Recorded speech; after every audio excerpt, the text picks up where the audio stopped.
E aí pessoal, bem-vindo a mais um vídeo. Hoje eu vou falar sobre deputados federais pelo Amazonas e os seus posicionamentos/votações nos últimos temas mais importantes dessa república e também da transição do governo passado para o governo atual, final do ano passado. Antes de partir para o tema principal desse vídeo, eu gostaria de dar um disclaimer, alguns comentários sobre a relevância que esse vídeo possui, tá? Duas coisas. Primeiro, esse vídeo ele vai ter não esse, mas o gênero desse vídeo, a função desse vídeo, vai ter uma certa regularidade no canal. Eu vou gravar outros vídeos atualizando vocês sobre como os nossos deputados federais, senadores, deputados estaduais estão agindo. No caso de Manaus, né, os vereadores também. Só que essa regularidade não vai ser semanal, não vai ser diária. Vai ser conforme eu acreditar que pontos importantes aconteceram. E aí eu vou pegar qual foi o posicionamento deles em relação a esses fatos e trazer aqui para vocês. Eu tenho uma ideia de trazer a cada mês, beleza? Tendo em conta, né, que o Brasil acontece muita coisa, né, em um mês, imagine 6. Mas os temas que eu peguei aqui são, eu acredito que os principais.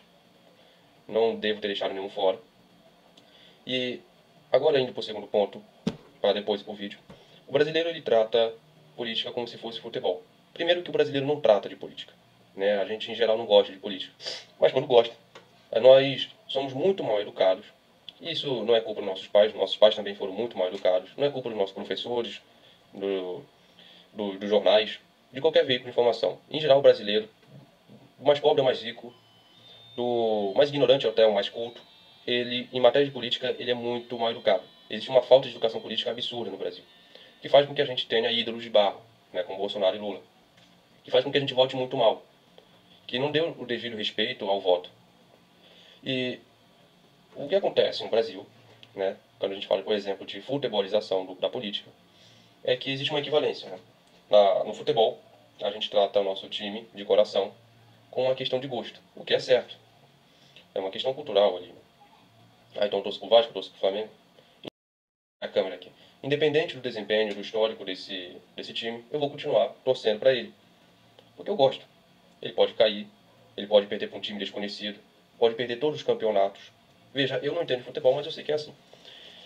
Na política, em vez da gente, já de outra natureza. Em vez de nós tratarmos da maneira que a natureza política se espera, nós tratamos como tratamos o futebol. E pior, de maneira até mais fanática. Né? Então, se um político vai muito mal, se ele é desonesto, se ele rouba, vamos tirar a parte de roubar. Vamos dizer que ele só é um político muito medíocre. Digamos que esse político é estelionatário, ou seja, ele promete uma coisa para você e não cumpre nem 10%. Esse político, ele não é transparente quanto à atuação dele na vida pública. E, ainda assim, existe um eleitor costumaz que continua votando nesse cara desde cedo e vai fazer com que seus filhos, seus netos continuem votando. Isso não é uma coisa de agora, né? O Brasil todo há décadas é assim. Os curais eleitorais, com seus coronéis, por exemplo. E essa futebolização da política, ela passa por um processo de reversão nos últimos 10 anos e pouco. E eu acredito que ela vai se intensificar mais. As pessoas vão começar a se tornar mais ideologizadas, independente, inclusive, da sua classe social. Claro que não tem como isso ser uma coisa, uma unanimidade. Mas, em geral, eu acho que a perspectiva do brasileiro em relação à política vai se tornar mais séria, mesmo a gente ainda estando em um país subdesenvolvido. E vídeos como esse são muito importantes para a criação dessa consciência cívica, dessa reeducação política que nós precisamos ter, para pelo menos ter o básico, independente de ser de esquerda ou ser de direita. Uma pessoa de esquerda nos Estados Unidos, ela não toleraria que um político democrata roubasse, por exemplo, ou que ele fosse estelionatário. Mesma coisa com um eleitor de direita nos Estados Unidos, em qualquer país desenvolvido. Existem um threshold de tolerância, de qualidade que o brasileiro tem que ter, para que as coisas nessa bagaça aqui, nessa bodega, comecem a mudar. E é por isso que eu trago esse vídeo e outros, e trarei muito mais. Dado isso, vamos para o vídeo. O primeiro tema que a gente vai abordar é o PL 2030, tá? Bem conhecido como PL da censura, que foi muito abordado no início do mês passado, 2 de maio, quando ia acontecer a votação, iria acontecer, não houve, e mês retrasado, beleza? Quais foram os deputados federais do Amazonas que votaram a favor? Ou melhor, não houve votação, mas eles, essa câmera aqui, se posicionaram a favor do projeto. Vamos ver? Saulo Viana, aqui, do União Brasil. Átila Lins, do PSD. Esse cara tá aqui desde 1990, beleza? E ele sempre votou muito mal. Nesse dia ele se ausentou, beleza? Ele estava numa missão diplomática, alguma coisa assim. Sidney Leite votou a favorável ao projeto. Pra você que não sabe, eu já gravei um vídeo aqui, mas tem muito conteúdo na internet. O PL da censura, ele inviabilizaria o funcionamento das redes sociais. Pela primeira vez, Google, Meta, Telegram, Spotify, ou seja, grandes big techs da informação, enviaram cartas e se posicionaram politicamente a respeito de alguma coisa. E se posicionaram contra o PL da censura. E não foram só elas. Juristas, inclusive, de esquerda, a imprensa tradicional, Estadão, Folha de São Paulo, UOL, outros influenciadores, muitos políticos, a própria população se posicionou contra o PL da censura. E como eu já disse, foi essa pressão que fez com que muitos deputados mudassem de voto. A banca do Republicanos mudou completamente, por exemplo. Beleza. E tá aqui o pessoal votando a favor do PL da censura. Péssimo voto. Arcabouço fiscal. O arcabouço fiscal ele foi votado recentemente, passou na Câmara dos Deputados, e ele veio com o objetivo de substituir o teto de gastos. Ele foi uma ideia da equipe econômica do Plano Haddad, do Fernando Haddad, e se achava que isso aparentemente era a única coisa boa que estava vindo no governo. Porque de resto, nada estava avançando, nada estava sendo pautado. A única coisa séria seria esse arcabouço fiscal. Chega o arcabouço fiscal e é um banho de água fria, beleza? Alguns economistas muito respeitados, Alexandre Schwartzman, Ricardo Amorim, Zena Latifi, se posicionaram a respeito do arcabouço, dizendo que ele era impraticável, beleza? Alguns pontos aqui, eu não sou economista, mas alguns pontos aqui muito importantes, beleza? O objetivo, de acordo com a propriedade, é zerar o déficit público até 2024. Isso é impossível, beleza? E o próprio Haddad falou isso em uma entrevista com o UOL. Haddad reconhece mais uma vez a necessidade de arrecadar até 150 bilhões a mais para sustentar o projeto de arcabouço fiscal. O arcabouço fiscal ele se baseia na ideia de que o Brasil vai crescer, de que vai haver um aumento de receita, como diz o Fernando Haddad. Aumento de receita significa aumento de imposto, certo? E como ele diz aqui, de até 150 bilhões. Em uma outra entrevista, essa para Bloomberg, beleza? Eu vou mostrar aqui os links para vocês. Ele disse que talvez fosse até de 300 bilhões de reais. Aumento de receita, ou seja, aumento de imposto. Tá? O governo mapeia, uma própria entrevista que a Bloomberg teve com o Haddad, o governo mapeia 300 bi em receita sem elevar carga, diz Haddad. Isso é impossível, beleza? O que o Haddad presume, o que o arcabouço fiscal dele presume, é que o Brasil vai crescer como crescia lá em 2002 e com isso vai haver um aumento desenfreado da receita. Para você ter uma ideia, existe um piso de gastos de 0,6, ou seja, vai haver um aumento. Por que vai haver aumento? Porque vai haver, certo? Porque se presume que nesse governo Lula vai ser tão bom que vai haver. Porque se presume que mesmo uma desaceleração econômica mundial, em uma crise de chips de Taiwan, em uma guerra da Rússia com a Ucrânia, se presume que o Brasil vai crescer, certo? O Brasil cresceu na época do Lula porque a China crescia 10% ao ano, do seu PIB. Havia uma demanda absurda, houve um boom das commodities. Não foi só o Brasil, foi todos os países exportadores de commodities que cresceram muito. Não aproveitaram bem, os que não aproveitaram se deram mal. Foi o caso do Brasil. E Haddad presume que isso vai se repetir e por isso ele fez esse arcabouço com toda a ideia de gastos e aumento de gastos baseado nisso, no crescimento. E por isso nós temos, por exemplo, 2,5% de aumento de gastos públicos, máximo, esse é o máximo, e nós temos o piso de 0,6%. Ou seja, mesmo que o país esteja em crise, esteja despencando, ou como dizem, né, o pessoal, a economia faz o L, a gente ainda assim vai ter um aumento anual de 0,6% do gasto público. A Zena Latifi, que já foi secretária de Desenvolvimento Econômico do Estado de São Paulo e atualmente é economista-chefe da XP Investimentos, diz: sem fazer reforma estrutural, teria que ter uma trajetória de aumento de arrecadação. Acho que estão contando com isso. É um desenho de regra que incentiva o aumento de carga tributária. E o Haddad diz que não tem. Isso é mentira, é impossível. O próprio Haddad estava querendo taxar os produtos importados da Shopee, etc. E está voltando. Parece que conseguiu, só que por meio administrativo. Depois eu vou estudar a respeito. O salário mínimo, olha que coisa interessante, né? O salário mínimo ele foi retirado, né? Não só o salário mínimo, mas o fundo eleitoral e a justiça eleitoral foram retirados desse novo arcabouço fiscal. Ou seja, se você está em sua casa, você está com sua grana e você vai definir como é que você vai administrar sua vida financeira. Vai ser X para comida, Y para lazer, 6 para pagar minhas taxas aqui, não sei quanto para combustível, outros serviços. E aí você diz, olha, eu acho que eu estou precisando rever a minha vida financeira e eu vou fazer um novo planejamento. Só que nesse planejamento, eu vou tirar os meus custos com saúde, com transporte e com alimentação. Beleza. Eu boto fora do meu teto, né, o meu teto doméstico, o meu teto pessoal, e vai dar tudo certo. É isso que o arcabouço fiscal fez. Tirou o salário mínimo, tirou o fundo eleitoral, ou seja, limitação para investir em saúde tem, agora limitação para aumentar o fundo eleitoral não.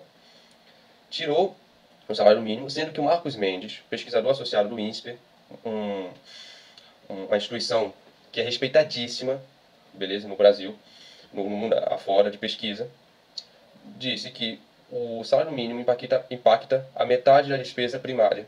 E com ela subindo acima da inflação, como o governo quer, vai ficar muito difícil de controlar as despesas. Ou seja, a Câmara é uma maravilha. Metade das despesas que nós temos, despesa primária, é para salário mínimo, né, funcionalismo público, etc. E a gente vai justamente tirar essa metade do arcabouço. Faz sentido isso? Por tirar metade dos teus gastos, da tua vida cotidiana, do teu planejamento financeiro? Tu definir o que tu vai contar como gasto e o que não é? Não faz sentido. Arcabouço fiscal, e aqui deixa eu mostrar para vocês. Arcabouço fiscal é o sonho de qualquer dirigente gastador, de acordo com Alexandre Schwartz. Beleza. Aqui. Após a entrega da proposta ao Congresso, Alexandre Schwartz analisa os detalhes do projeto do governo Lula, agora chamado de regime fiscal sustentado. Ele aponta que o texto é frouxo e dá mais margem ao executivo para gastar. Quem é, né, falei aqui da Adriana Latif, falei aqui do Marcos Mendes. O Alexandre Schwartzman, ele é ex-diretor dos assuntos internacionais do Banco Central, que é uma das instituições mais importantes do Brasil e, sem dúvida, uma das mais, se não a mais técnica. Beleza? E para terminar essa parte, vou mostrar para vocês aqui um vídeo do Ricardo Amorim. O arcabouço fiscal, na minha opinião, ele deveria ter dois objetivos. Um deles eu acho que ele cumpre muito bem e o outro zero. O que ele cumpre muito bem é se você falar que era uma das preocupações que foram geradas quando a gente tirou o teto de gastos, e basicamente o governo falou, não, a gente precisa gastar, tem gastos que são ultra prioritários, particularmente educação e saúde, aliás, no que eu concordo com ele, mas ele não passa a completamente. Eles são tão prioritários que a gente tira ele das contas. Vou fazer isso pra minha conta em casa. Também acho que educação e saúde é prioritário, porque eu gastar com isso eu não conto como gasto. Só tem problema, sai da minha conta bancária. Vou gastar mais do que eu ganho, eu vou endividar. Se o endividamento cresce sem fim, chega um ponto isso é impagável, o país quebra. Pra resolver isso, eu acho que o arcabouço fiscal também montado que resolve. Só que resolve uma de duas coisas pra acontecer. Toda a lógica do arcabouço fiscal tá baseada no crescimento de receita. O que significa o seguinte, ou você tem que aumentar imposto, ou você tem que aumentar a inflação, que é um outro imposto. A aceleração da inflação, para ser mais específico, ela significa que você tem um aumento de receita que vem antes e maior do aumento de despesa. É isso aí. E como votaram nossos deputados federais, todos votaram sim, exceto o Silas Câmara, que se ausentou na votação. Beleza? Agora vamos falar sobre o marco temporal, PL 490. De novo, uma introdução. O que é o marco temporal? Tá?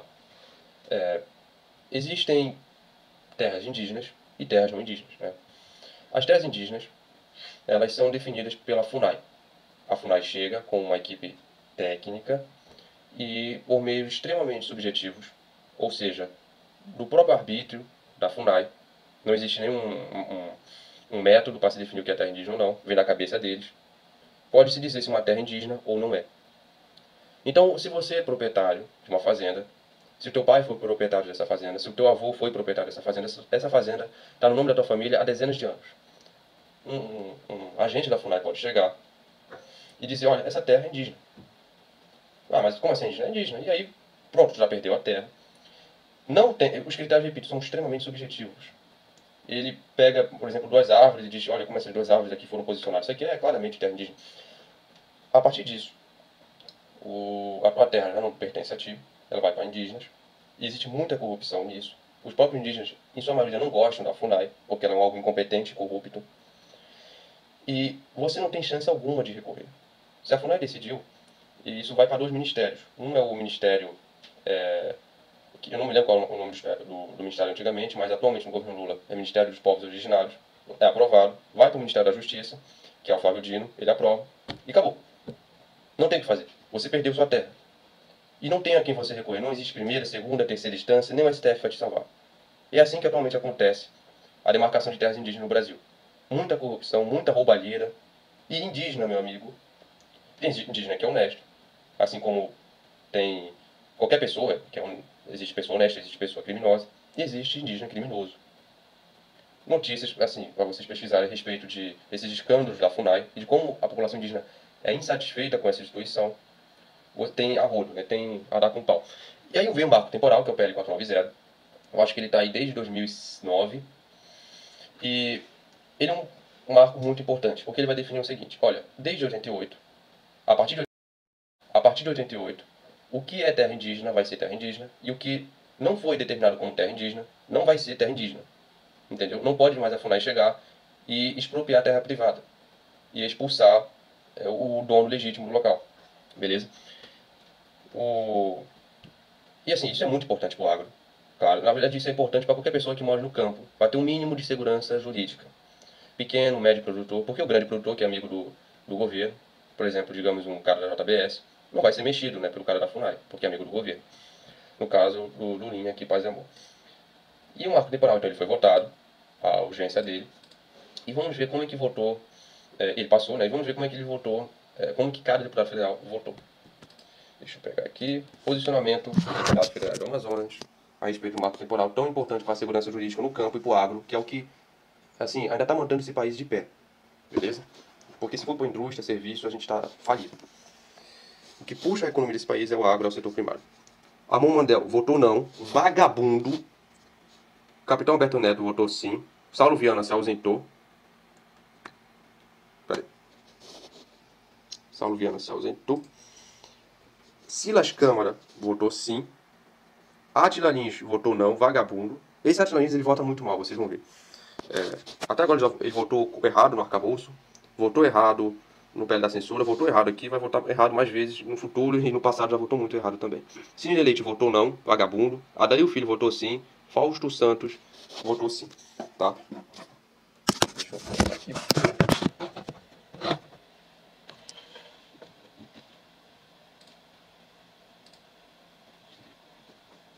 PDL 98, que susta os decretos do Lula que revertiam os avanços do marco do saneamento básico.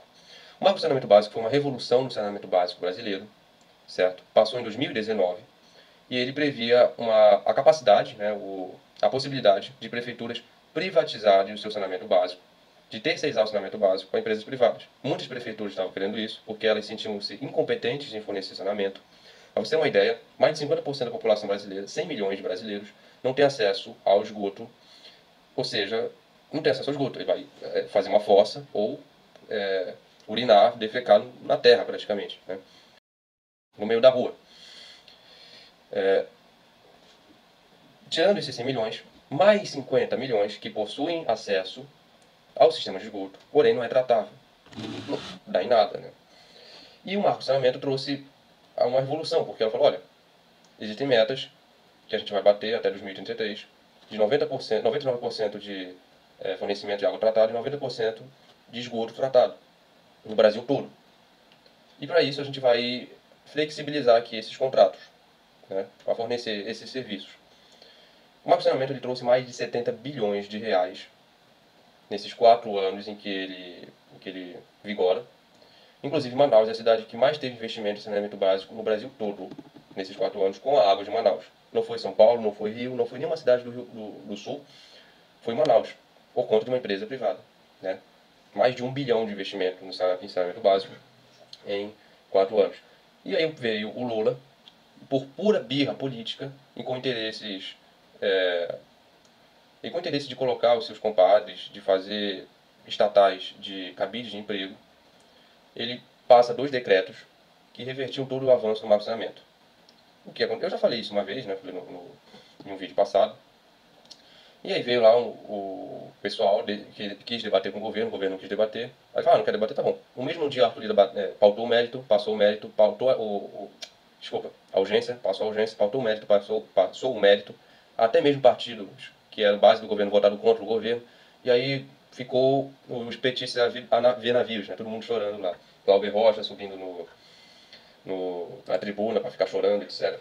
Como é que votou cada um dos nossos deputados a respeito do PDL? O que é o PDL? O PDL era para assustar esses decretos absurdos e populistas do Lula, de birra política, tá?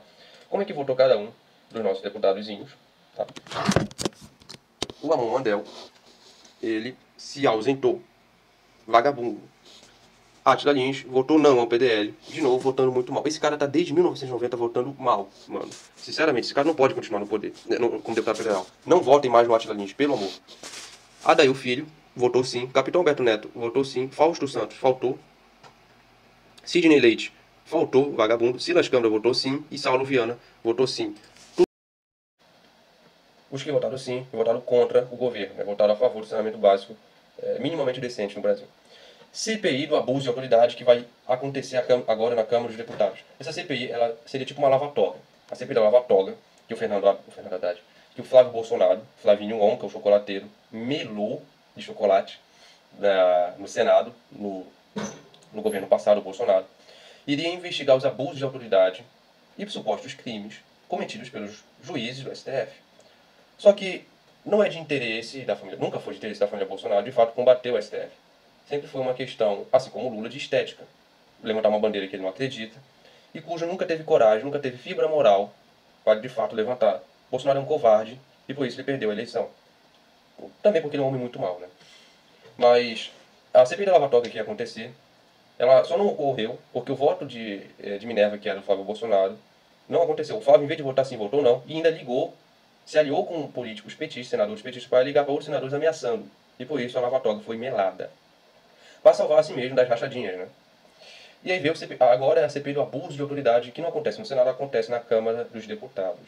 E passou. Nós vamos ter uma CPI para investigar o STF, cara. Isso é maravilhoso. E quais foram os deputados que votaram a favor? Acredite se quiser, apenas o capitão Alberto Neto do PL Amazonas. Nenhum outro dos 9 deputados, apenas um votou a favor. Né? Assinou para a CPI acontecer. O Amon Mandel, né? Não votou. CPI do MST. Nem preciso dizer, né? Já está acontecendo aí. A CPI para investigar como é que o movimento sem terra ele age nos campos. O movimento sem terra não tem CNPJ. Ele é um movimento terrorista que chantageia fazendeiro, que já chegou a matar animal, já chegou a matar gente, que recebe investimento do governo desde sempre, que tem um financiamento muito nebuloso, ninguém sabe como é que acontece o investimento do MST. E o próprio CPI do MST já provou que a maneira como os invasores são tratados pelos seus líderes nesses acampamentos é análogo à escravidão. Compram coisas muito superfaturadas, não podem plantar o que querem, não podem construir da maneira que querem. É tudo massa de manobra. É tudo massa de manobra para os líderes do MST mantiverem a sua força política. E então, como cada um de nossos deputados federais votaram? Deputado Capitão Alberto Neto, do PL, votou sim. Deputado Adair Filho, votou sim. Deputado Fausto Santos, votou sim. O Amon Mandel não votou. Por que não votou? Sidney Leite não votou também. PSD, né, base do governo. Mas o Amon não era para ser base, ele não se diz independente. Outro, né, é o Átila Lins, mas a gente já adivinha, né? Ele votou contra. Não votou, desculpa, né? Não votou a favor do CPI do abuso da autoridade, nem do MST. CPMI do dia 8. Dia 8 foi aqueles atos golpistas que houveram, né? 8 de janeiro. Fracassou completamente. E deu um bocado de pano pra manga, pra bolsonarista ficar falando que eu havia infiltrado. E das 1001 teorias da conspiração de bolsonarista chapéu de alumínio, pela primeira vez alguma coisa se mostrou correta, né? Foi pura sorte, não tenha dúvida. Que o governo federal sabia, tinha conivência e até permissividade a respeito do dia 8. Isso foi comprovado por informações vazadas pelo Ministério da Justiça. E o Flávio Dino, bonachão, ficou assim, dentro do quarto chorando por 2 semanas sem se manifestar. E quando voltou, veio todo murcho. E aí na CPMI do dia 8 que está acontecendo, adivinha quem votou para ter a CPMI do dia 8? Capitão Alberto Neto e Fausto Santos Júnior. O Amon não votou. Deputados de esquerda que diziam ser contra os atos golpistas do dia 8, por que eles não votaram a favor da CPMI do dia 8? Veja, é para investigar os atos golpistas. Qual o problema, então, de se posicionar a favor da CPMI? Por que não pode se votar a favor da CPMI? Me lembra muito o discursinho do Flávio Bolsonaro. Olha, por que a gente vai ter uma CPI da Lava Toga agora? Vai ter uma guerra institucional? A gente precisa harmonizar os poderes? Foi esse discursinho que deputados de esquerda, e o Amon Mandel, que se diz independente, tiveram para ser contra a CPMI do dia 8? Tem alguma coisa suja do PT que não pode ser investigada? e por isso se posicionaram contra a CPMI. Tá aqui, o Amon mandou um bocado de Twitter, falando que era contra os atos, etc. Deixa eu ver aqui. PEC do estouro, né? PEC do estouro, que foi a PEC da transição no passado, aprovado durante o governo Bolsonaro, porém que o Lula era de interesse do PT, o PT votou tudo a favor, né? Que era, assim, a PEC do estouro, ele dava mais de 100 bilhões pro governo para ele ficar gastando, para ser viabilizado. Por exemplo, aumento do salário mínimo, a continuação do Auxílio Brasil, mas depois virou Bolsa Família, tudo a mesma coisa. Capitão Beto Neto votou não, ainda bem. Silas Câmara votou não, ainda bem. Átila Lins votou sim, de novo votando muito mal. Como era o final do ano passado, os deputados que de primeira ronda, né, primeira legislatura deles, não estavam, né, só os deputados que agora estão na sua segunda legislatura, passaram na sua reeleição. Então, ano retrasado, desculpa, a legislatura passada, tínhamos o capitão Beto Neto, o Silas Câmara e o Átila Lins. E aí eles votaram nessa configuração que eu falei. PL 405921, que quadruplicava verbas com publicidade em ano eleitoral. Aumento dos gastos com publicidade em ano eleitoral. Átila Lins votou sim. De novo, como vocês podem ver. E eu acho que o Silas Câmara e o Alberto Neto estavam ausentes nessa votação. Mas o Átila Lins, claro, quer quadruplicar a sua publicidade em ano eleitoral. PL que altera a quarentena de 36 meses para 30 dias, que é o famoso PL que mudaria, né, esse regime de quarentena da lei das estatais. A lei das estatais, ela foi uma lei que, dentre outras coisas, visava diminuir o patrimonialismo nas estatais, ou seja, a corrupção. Né, você transformar a estatal em um cabide de emprego, como se fazia, né, nos escândalos do Petrolão, do Mensalão, e até hoje se faz. Né? Bolsonaro e Codevasf, que se diga. Codevasf. E aí, isso foi no final do ano passado. Foi também conhecido como emenda mercadante, porque permitiu com que a Luísa Mercadante entrasse no BNDES. Um grande absurdo. Trouxe muita perturbação ao setor financeiro. Tá? Uma emenda dessa. E como votaram? Né? Capitão Alberto Neto votou não, ainda bem. Átila Lins votou sim. E como votaram cada um dos nossos deputados? Né? Capitão Alberto Neto votou não, Átila Lins votou sim, Silas Câmara votou sim. Enfim, esses foram os principais temas que houve até agora. Espero que vocês tenham gostado do vídeo. E veja como se posicionou cada um dos nossos deputados. O Amon Mandel se posicionou muito mal. Esse Sidney Leite também se posicionou muito mal. Esse Átila Lins aqui nem se diga. Assim, pelo amor, cara, não deixe esse cara se reeleger. Ele já está aqui desde 1990. Já era para ele ser aposentado, cara. E assim, desde 1990, votando mal. Votando, assim, a favor de PL da censura. Ou melhor, se ausentando, né? Mas ainda assim, votando a favor de arcabouço fiscal, contra o marco temporal, contra o saneamento básico brasileiro, contra uma CPI que é investigar um movimento terrorista, que amedronta o campo há décadas. Enfim, tire esse Átila Lins, pelo amor. Tá? Antes de terminar o vídeo, eu gostaria de terminar mostrando um pouco sobre a Blaze, né? Eu gostaria de gravar um vídeo a respeito da Blaze. Aqui também, né? Antes de acabar. Leio esse artigo aqui, do Rogério Werneck. Beleza? Arcabouço do Alto Engano. Leio que ele é muito bom, ele explica bastante também, de maneira mais clara, sobre o que é esse arcabouço fiscal, tá? Não poderia terminar esse vídeo falando de um assunto muito pertinente, que é o caso Blaze. Pretendo gravar um vídeo sobre, estudar bastante o caso para poder falar para vocês, e sobre a hipocrisia da nossa grande imprensa, e não falar do caso, que pode ser um dos maiores, se não o maior fraude de cassino, não só online, mas físico, tanto físico quanto online, da história. Caso Blaze, que acontece, adivinha onde, no Brasil, né? Maior escândalo de corrupção na história, Brasil. Maiores, né? A gente é recorde, primeiro, segundo, terceiro lugar. Maior fraude de cassino no mundo na história, no Brasil também. A gente é campeão. E aqui vamos falar sobre o rei das corujinhas, Chinho Felipe Netinho.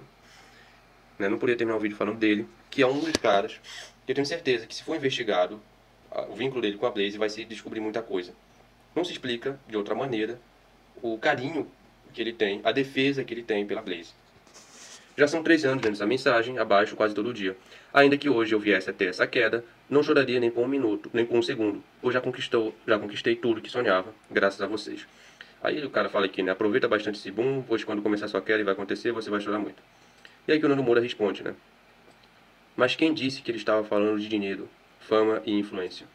Ele está falando do seu choro à noite, do sorriso falso, das crises de depressão, da diarreia, dos ataques de pânico, dos falsos amigos, do nada que você é e do nada que você conquistou. Ele está falando do pó. E eu termino a respeito do Felipe Neto com essa afirmação do senhor Renan Santos. O cerco a Felipe Neto está fechando e a imprensa permanece calada. Medo e insônia na mansão das corujinhas. Esse é o vídeo, galera. Né? Tratei aqui no final até de uma assunto que não tinha nada a ver. E espero que tenham gostado. Até a próxima.